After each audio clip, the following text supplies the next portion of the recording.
Hi, Pastor Nathan Decker with your hashtag Better Together devotion for today. And this week I began by talking about how things need to change. We as the church, we as disciples need to get a fire again under us. We need to be excited again about reaching out to new people. And the reality is that I think most of us have forgotten how to do that. And so this week I want to share some lessons that I have learned about how to go out and reach new people. One of them is a fancy word called affinities. That's a really fancy word for commonalities, things that you have in common with other people. So all of us have hobbies. We all have things that we like to do, things that we can do, things that we enjoy doing. And those are places where we can meet new people, where we can go out and build and begin new relationships with others in the community. So for me, for example, I used to ride a motorcycle. I have tattoos. I like a good beer. I love woodworking and shooting and doing some things like that. I like working out. I like running. So if you take me to a biker bar where folks were talking about woodworking, drinking good beer, and maybe even having a good exercise beforehand before we got there, I probably am going to make some friends. I'm probably going to make some new relationships because those affinities are being caught. Think about your affinities. What is it that you enjoy doing? Kind of an extracurricular activity, kind of a hobby, the different things that you have. I recently taught a class on how to reach new people here at the church I'm pastoring, and one of the guys shared with the fact that he always loves to wear his hat that proudly proclaims that he's an Army veteran because he gets into more conversations everywhere he goes simply because of that hat.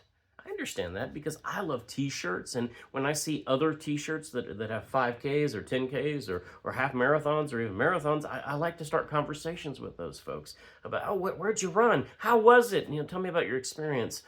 Those are the kind of things I'm talking about.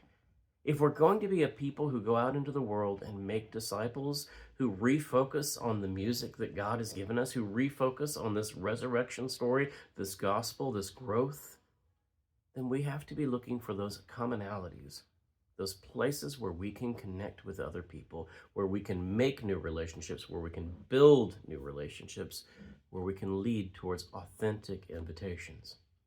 And that's the last part I want to share is don't think that you go into a place and strike up a conversation with a stranger and immediately jump into, hey, what are you doing this Sunday? Come to church with me, wouldn't you?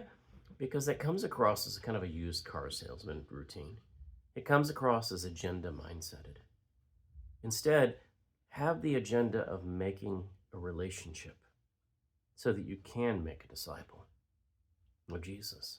Be authentic and simply striving to be yourself and make this relationship happen.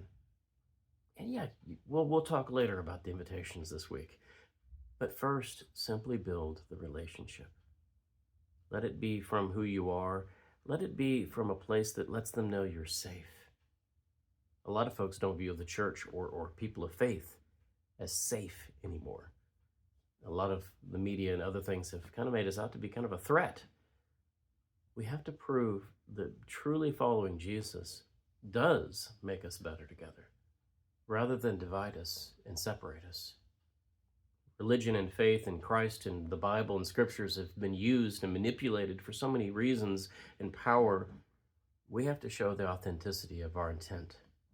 We have to show that when we're gathering and building these relationships, that we're doing so from a place of love. And when we do, it'll be better together.